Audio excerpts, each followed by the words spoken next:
1947 की एक कहानी जिसे सुनकर आज भी एक्सपर्ट्स हैरान हैं। एक शिप जिसमें पूरी क्रू डेड मिली, सबके चेहरों पर एक ही हालत, डर। और सबसे अजीब, किसी भी बॉडी पर कोई इंजरी नहीं थी। और फिर एक सवाल, CIA के पास इसकी सीक्रेट फाइल क्यों पड़ी?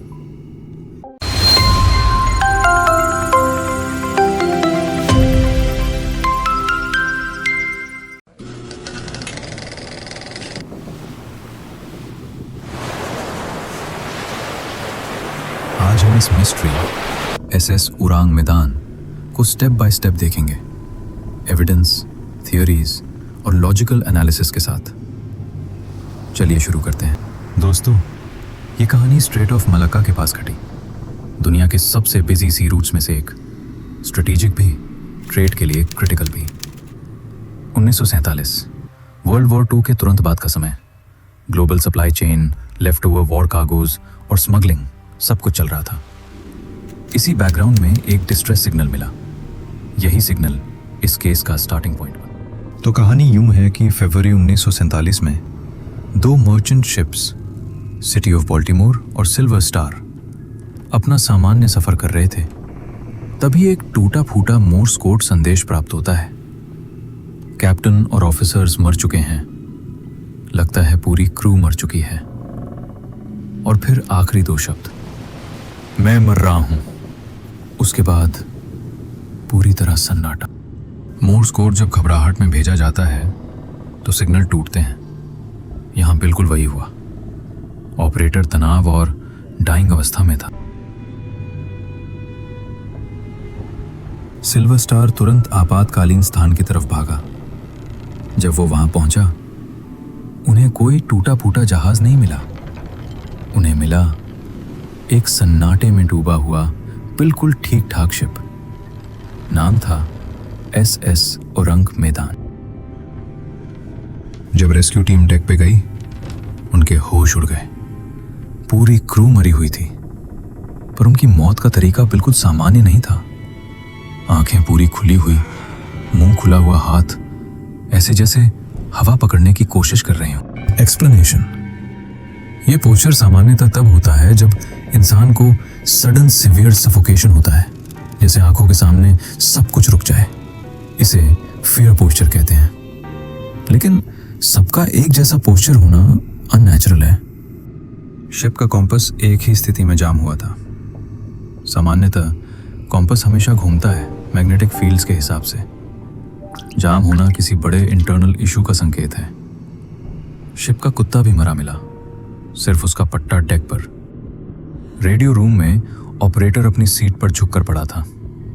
उसकी उंगली अभी भी टेलीग्राफ की के ऊपर ही टिकी हुई थी। एक्सप्लेनेशन, ये तभी होता है जब मौत अचानक हो, बिना रिएक्शन टाइम के।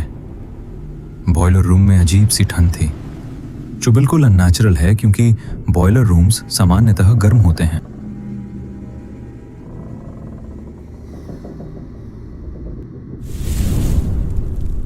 सिल्वर स्टार ने उरांग मैदान को टो करने की तैयारी की। जैसे ही रोप टाइट हुई, होल्ड नंबर 4 से काला धुआं निकलना शुरू हो गया। क्रू ने रोप काट दी और कुछ ही पलों बाद बड़ा धमाका। शिप हवा में उठा, फिर 2 टुकड़ों में टूटकर समुद्र में डूब गया।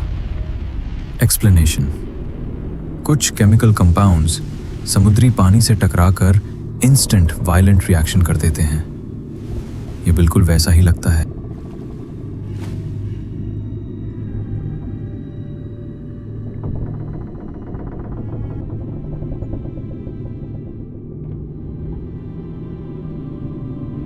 अब सवाल ये थे, क्रू बिना चोट के कैसे मर गई? सबके चेहरे एक जैसे डर में क्यों थे? और ब्लास्ट किस वजह से हुआ? चलिए पॉसिबल थ्योरीज को समझते हैं। पायरेट्स की संभावना सोची गई, लेकिन कोई लूट नहीं हुई, कोई स्ट्रगल मार्क्स नहीं, कोई तोड़फोड़ नहीं।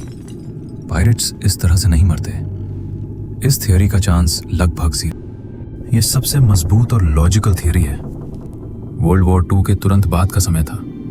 उस वक्त बहुत सारे जहरीले केमिकल कंटेनर्स, पुराने एक्सप्लोसिव्स और बैंड सब्सटेंसेस गुप्त रूप से समुद्र में ट्रांसपोर्ट किए जाते थे। अगर कार्गो होल्ड में कोई टॉक्सिक गैस सिलेंडर लीक हुआ हो या कोई केमिकल हवा में घुला हो तो पूरी क्रूज सेकंड्स में गिर सकती थी।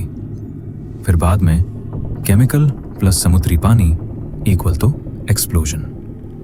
एक्सप्लेनेशन: कुछ इंडस्ट्रियल गैसेस इंसान को तुरंत बेहोश कर देती हैं और कुछ वॉलेटाइल मटेरियल्स पानी से टकराकर ब्लास्ट कर सकते हैं। ये दोनों चीजें डेथ्स प्लस एक्सप्लोजन समझा देती हैं। कार्बन मोनोऑक्साइड गैस लीक हो सकता था। ये साइलेंट किलर है, स्मेल भी नहीं होती। लेकिन समस्या ये है, कार्बन मोनोऑक्साइड पीड़ितों शांति से गिरते हैं, उनके चेहरों पर डर नहीं होता। यहाँ सबके चेहरों पर एक ही मोमेंट के हॉरर में जम गए थे। इसलिए यह थ्योरी हाफ फिट लगती है। सिल्वर स्टार जिसने रेस्क्यू किया, उसके लॉग बुक में उस दिन की कोई एंट्री ही नहीं, ना रेस्क्यू का जिक्र ना ब्लास्ट का। ये सेल्फ सेंसरशिप हो सकता है या सीक्रेट मिशन का हिस्सा।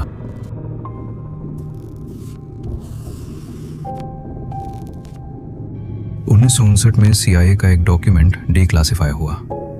उसमें लिखा था SS उरांग मैदान, अनएक्सप्लेन्ड डेथ्स, टेरिफाइड एक्सप्रेशंस। इसका मतलब ये नहीं कि CIA ने पुष्टि की, बस इतना कि उन्होंने इस रिपोर्ट को इंटरेस्टिंग समझकर नोट किया। तो दोस्तों, सच क्या हो सकता है? Option 1, ship illegal chemical cargo ले जा रहा था, लीक हुआ, क्रू मर गई, ब्लास्ट हुआ, रिकॉर्ड्स इसलिए डिलीट कर दिए गए। ऑप्शन 2, ये पूरा केस एक न्यूज़पेपर की एक्सैजरेशन हो सकता है, इसलिए रिकॉर्ड्स में कहीं नाम नहीं। ऑप्शन 3, इंसिडेंट हुआ लेकिन गवर्नमेंट्स ने डिटेल्स कभी पब्लिक नहीं की। समुद्र में कुछ राज होते हैं जो या तो छुपा दिए जाते हैं या समुद्र खुद निगल लेता है। SS उरंग मैदान सच या सिर्फ कहानी? आप क्या सोचते हो? कमेंट्स में जरूर बताना।